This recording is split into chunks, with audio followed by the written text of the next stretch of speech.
Hey guys, it's Cory from CoryBakerFilmmaker.com, and I just saw BlackKklansman, written by Charlie Wachtel, David Rabinowitz, Kevin Willmott, Spike Lee, originally based on the book by Ron Stallworth, and directed by Spike Lee. So I took in this movie at the Landmark Theaters on Pico in West LA. I gotta say, one of the things that is bothering me most about MoviePass and its current state is that originally, I was able to go see any movie, anywhere where it was playing, any showtime, and it wasn't difficult to sort of find the theater that best suited the kind of viewing experience I would want from the movie that I was picking. So, I remember I saw, famously here, I talked about seeing Infinity War at the Los Feliz, and it wasn't the most ideal version, the most ideal situation to watch that. But when I had seen Lady Bird at the Los Feliz, it was great. It felt right for that kind of moment. And I really like the Landmark Theater. I think that, they got, everything about it is very nice. Everything about it is very clean and put together, but there is a part of me that wishes that I could have seen it in a audience that would have been more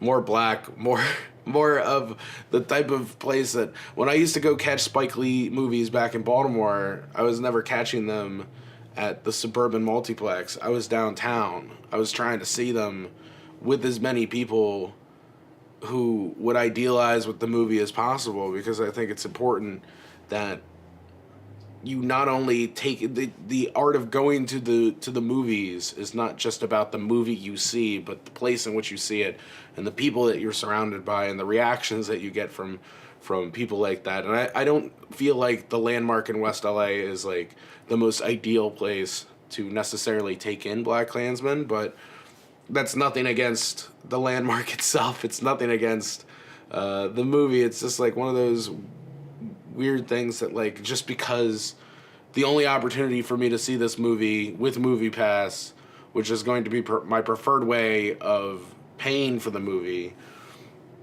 was the Landmark, and you don't always get what you want, I guess. It's just a great theater, not the ideal place to go check out a movie like this.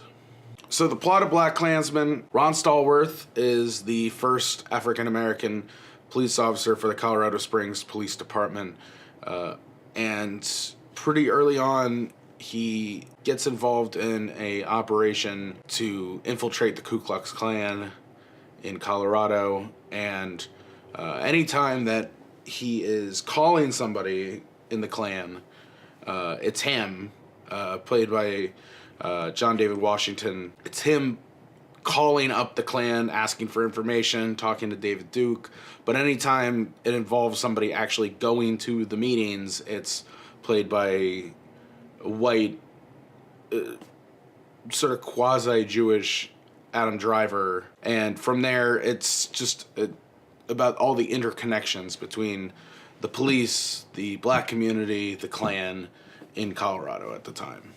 Now, up front, I'm going to say I really, really enjoyed this flick, and I really enjoy Spike Lee as a director and a filmmaker, and have for a very long time.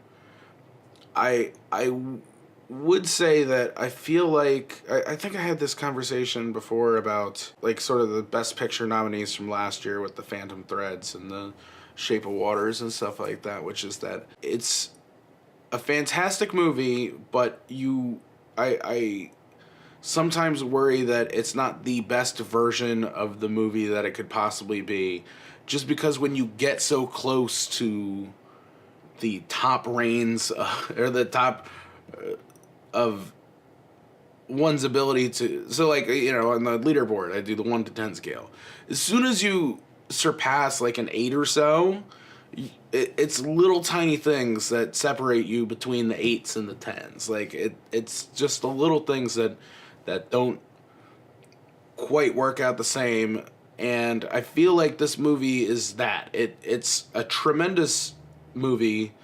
It's very well done, but it's just little tiny things that just like are docking points from it, as opposed to what could have been added to make it better. I think the first thing that I would sort of say didn't quite stack up as much as I'd like is John David Washington. And it's not that he wasn't really good in this movie. It's just that I feel like I enjoy him in Ballers, even though I'm not like caught up on Ballers. I think I've only watched the first 2 seasons or something like that. I think he's really good. And, you know, I like Adam Driver, but both of them feel like, in their performance, it seems like they haven't quite gotten the reps. You know what I mean? Like, they're not, it's not that, and this is more of a John David Washington problem than it is an Adam Driver problem, but it just feels like this movie would be so much better if it was made 10 years from now, after John David Washington has had the opportunity to work in 10 or 15 other movies or TV shows or something like that. He's just really young and he's still kind of green. And while the talent and the charisma and everything that has made his father such a indelible star in the movie industry for so long is there, it's just not quite the... There's no other way I feel like I can describe it other than reps. He just needs more... needs more cracks at it. And I feel like we're going to be talking about John David Washington in a special place eventually. I just don't know if this movie was necessarily the place where he didn't run away with it. He didn't take the opportunity and score. But again, this is another part of the conversation I was having about, like, once you get to a certain point, like once you get to an 8, it's just the little things that keep you from being a 10. And, you know, John David Washington's performance was an 8 in this movie, but what keeps him from, like, you know, possibly winning an Oscar is just that he just doesn't have the reps. He doesn't have the same kind of background as an actor who has been in more work to more finely tune his instrument. And I love all the people. I mean, like, the casting in this is very good. There's nobody in this movie who I said was bad. There's nobody in this movie who, like, really upset me or anything like that.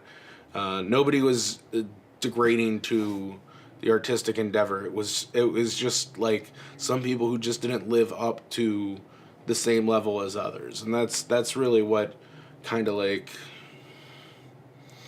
mildly disappointing about the whole thing. Another thing I know, I mean, this movie is built so heavily on one's ability to have a discussion about it afterwards. So I would recommend that everybody who sees this movie go see it with some people that they feel like they can have an intelligent conversation with afterwards, because it was me and Rachel and Rob and Roberto and Roxy, and we all had a very lively conversation on the way back. I think some of the directorial choices that Spike made in this movie I really enjoyed. Anytime we're dealing with Ron Stallworth talking with David Duke, the background behind them is tilted. So, I mean, like, if you look at the background behind me right now, like, the flags are lined up really evenly here, or as best as they can be. But if they were all shifted, but I still remained centered and straight inside the frame, it's sort of talking about how I, as a character, am, you know, firmly planted in the world that I know, you know, like, I'm the one on steady ground. It's the world around me that's not quite right. And that happens a lot between conversations with Ron Stallworth and David Duke throughout the course of the movie. Another one I really liked at the very end of the movie, I'm not going to spoil anything here, but there's a moment where it's sort of the good and the bad of the Colorado Springs Police Department. And on the good side, where Ron and all the people who worked with him on the KKK investigation, there's a split, like, right down the middle, where on their side of the thing, it's red, black, and green colors, the traditional colors of African American liberation and such like that.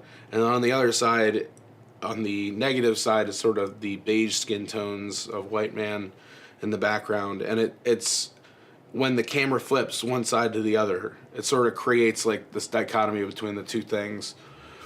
And, you know, little choices like that, which aren't necessarily the types of things that people like pick up on when they're watching, but like it sort of it seeps on you a little bit. It adds to the overall enjoyment of the flick. Two more quick thoughts.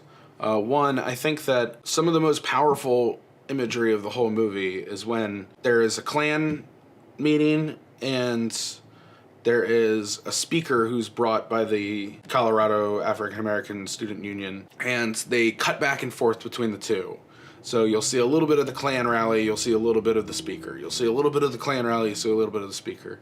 And it was shot very even-handed, even though, you know, you could, you know, say that the things that were said at the Klan meeting were very hateful and terrible and ridiculous. And the things that were said with the speaker are very inspiring and, I mean, sad too, but I mean, like, you know, looking up as a place of aspirational. I think that it was an interesting choice to sort of play them so flat against one another, to make it seem like we're almost flipping back and forth between two sides of an issue. But if you actually listen to the words that are being said in the Klan rally as opposed to the speaker, you realize that while it's being painted to look like two sides of one issue, clearly just based off of what is being said, not just by how it's being portrayed, but what's being said, that one side is clearly in the right and one side is clearly in the wrong. But the way that we look upon these issues and try and think about them as two sides of one coin doesn't necessarily, like, it's being painted like our perceptions of the issues, but not necessarily how it actually is. One last thing I'd like to say is just about the ending. I again, I don't want to spoil this per se, but I mean, like, I feel like the famous expression is the movie's written 3 times. When it's originally written, like when it's on the page, when it's shot, and when it's edited.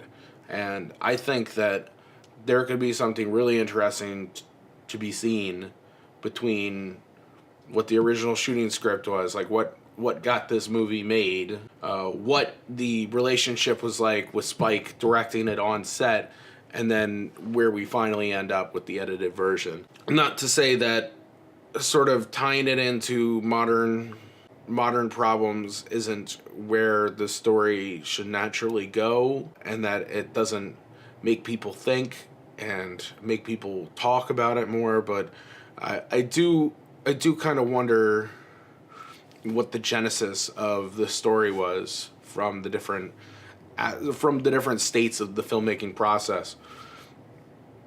And while it probably seems like the most powerful place to leave it with, like, I still think that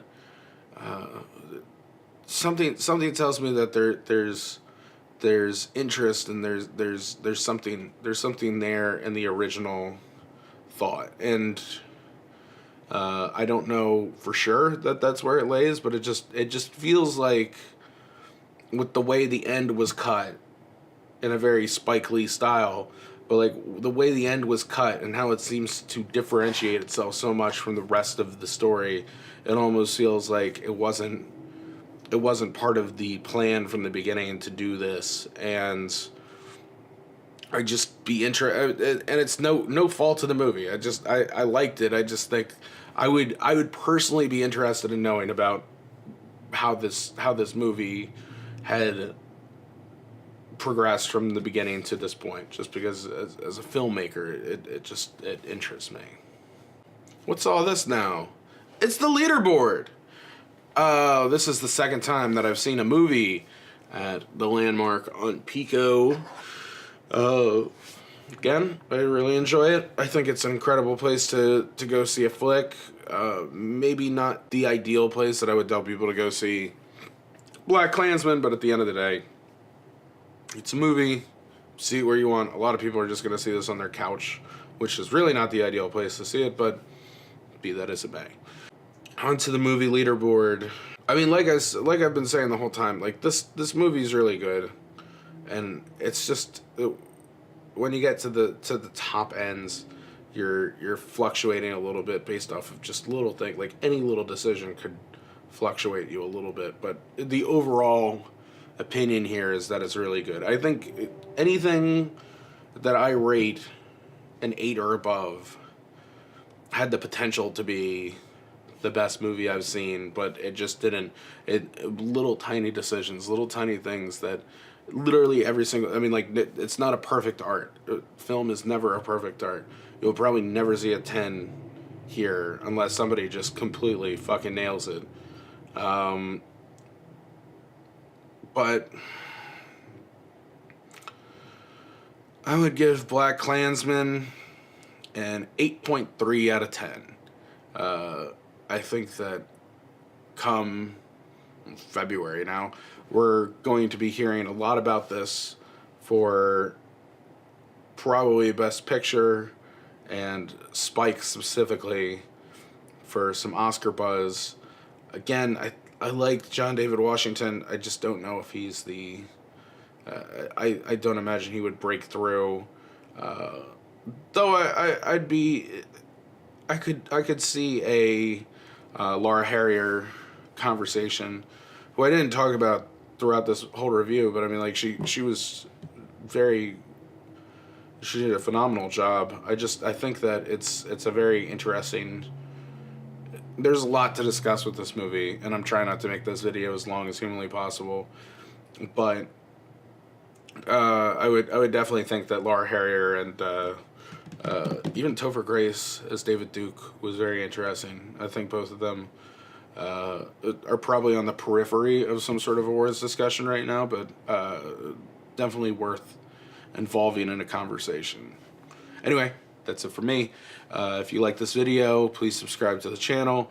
You can find more of my stuff at CoryBakerFilmmaker.com, Facebook.com/CoryBakerFilm, at LegendCB5 on Twitter and Instagram. Again, like this video, give it a thumbs up. If you want to talk about your specific thoughts about the movie, do it in the comments below. I'll just respond with like whatever people's thoughts are. But yeah, that's it. Now, if you excuse me, I have to go watch 15 hours of cable news and try not to get completely upset about the state of the world.